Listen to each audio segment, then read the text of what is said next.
My previous video was about the speaker's overall appearances. In this video, I will talk about the sound. Paradigm 200B on the left. Its sonic signature is like a forgiving all-rounder. Its sound has reasonable balance and lets you enjoy the music mostly. It is a little laid back that might attract or push away some audiophiles. While it produces a neither entirely responsive nor super detailed sound, everything seems to be pretty much adequate, given the price tag, of course. Its sound has that diffusing, easy, non-fatiguing nature, and I suspect it's the sonic lens. I mean, the plastic fascia with holes in it has something to do with it. Sound-wise, if you can think of something opposite of, say, Klipsch's RP600M, you're not that far off.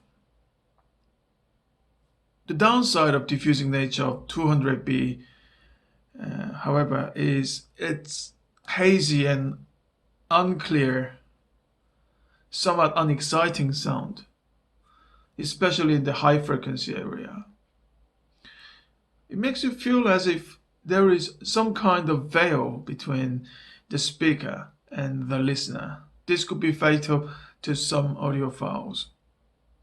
If you're after some responsive sound, you may not get what you want. If you're into micro detail, this is not the right speaker. If you want your speaker to take dominant role of your system, I'm afraid to say you might have to look elsewhere. But then again, if you're into easy listening, this could be the right speaker. If the rest of your system is too forwarding or budget orientated, 200B can be the right speaker due to its laid back and forgiving nature. Again, 200B may be excellent speaker for home theater. What I could not stand, however, apart from 200B's performance, was its finish. It's, it looks like big chunk of cheap plastic. I mean, it even produced that plasticky echo when you knock on it.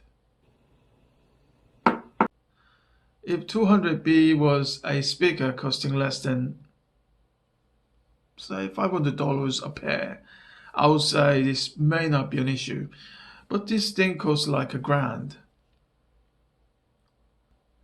L200 seems to produce more energy, little more forward, and clearer sound than 200B at first. Thanks to L200's soft ring radiator tweeter, there is more quantity of bass too. When you compare L200 with 200B, there is no presence of veil in L200 unlike that of 200B.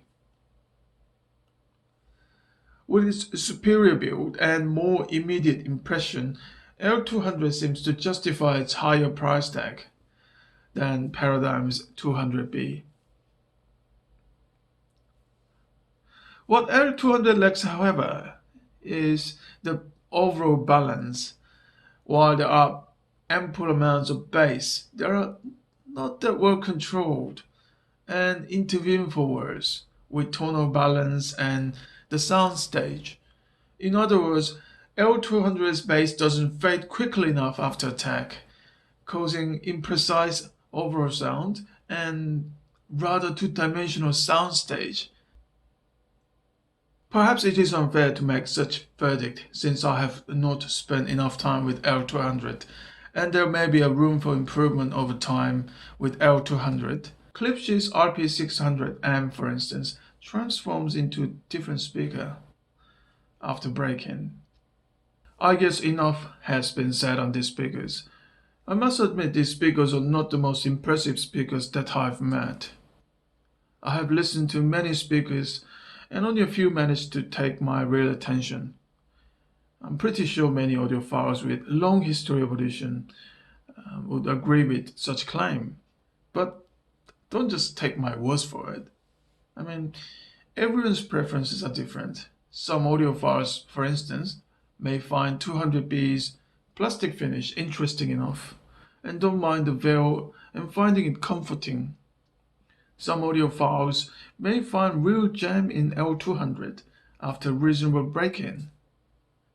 Further, these speakers could be a logical choice that fits in with their circumstances, whatever they might be. I'll be back with Audio Vectors R1. Thanks for watching and see you soon.